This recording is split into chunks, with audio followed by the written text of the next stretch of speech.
यावल शहरातील श्री महर्षी व्यास मंदिराच्या मागे शेतात माती वाहून नेत असलेल्या ट्रॅक्टरची ट्रॉली पलटली। या अपघातामध्ये 4 मजूर जखमी झाले।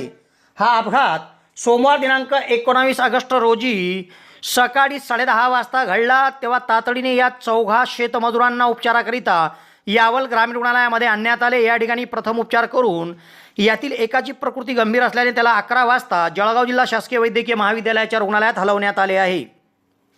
यावल शहरात श्री महर्षी व्यास मंदिर आहे। या मंदिराच्या मागील भागात शेतशिवारामध्ये ट्रॅक्टरद्वारे माती वाहून नेण्याचे काम शेतमजूर करीत होते। दरम्यान अचानक ट्रॅक्टरची ट्रॉली उलटली। यामध्ये भुरा भैया बारेला वय 30 वर्ष, पंडू सालदार बारेला वय 33 वर्ष, राहुल वास्कर बारेला वय 21 वर्ष, तिघे राहणार यावल व सागर